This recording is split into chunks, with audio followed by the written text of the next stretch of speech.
انسان کی زندگی میں تین بنیادی چیزیں ایسی ہیں کہ اگر ان کا رخ غلط ہو گیا تو انسان سے بڑا گمراہ کوئی مخلوق نہیں۔ سب سے پہلے تو یہ ہے کہ اس کا علم غلط ہو گیا، یعنی اس کے پاس انفارمیشن ہی غلط آئے اور وہ علم، اس کو ساری کتابیں پڑھ لیں لیکن ان کتابوں کے پڑھنے کے بعد اس کو عمل کی توفیق نہ ملے، وہ علم اس کو نفع نہ دے، تو یہ علم بھی اس کے لیے مصیبت کا باعث بنتا ہے۔ دوسرا، اگر اس کا رزق جو ہے جو اس کو نصیب میں ہو، وہ رزق اس کو وہ محنت کرے، کمائے اور وہ رزق اکٹھا کرے، اور وہ رزق جو ہے نا وہ حرام میں مبتلا ہو جائے، اس رزق کے آنے کے بعد اس کے اوپر گناہوں کا غلبہ ہو جائے، وہ مصیبتوں میں پڑ جائے، دشمنیوں میں پڑ جائے، قتل و غارت میں پڑ جائے، مقدموں میں پڑ جائے، تو یہ رزق بھی اس کے لیے بڑی مصیبت کا ذریعہ بنتا ہے۔ تیسرا، وہ عمل ہوتے ہیں کہ انسان اپنی زندگی میں کوئی بھی عمل کرے اور وہ عمل اس کو جو ہے نا اللہ کے ہاں مردود کر دیں، اور وہ عمل اس کو، اس کی نیکیاں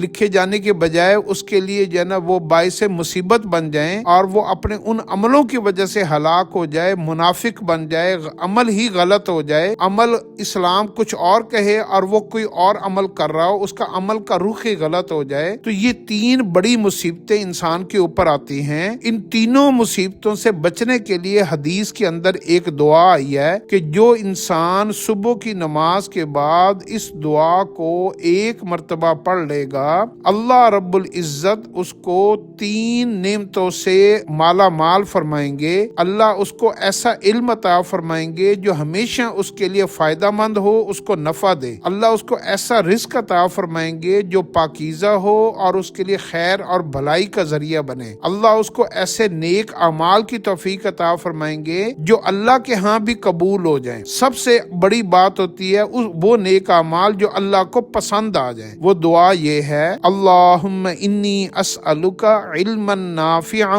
ورزقا طیبا وعملا متقبلا۔ اللہم انی اسألک علما نافعا ورزقا طیبا وعملا متقبلا۔ اے اللہ، میں آپ سے سوال کرتا ہوں نفع دینے والے علم کا، میں آپ سے سوال کرتا ہوں پاکیزہ حلال رزق کا، اور میں آپ سے سوال کرتا ہوں ایسے نیک اعمال کا جو آپ کے ہاں قبول ہو جائیں۔ آمین۔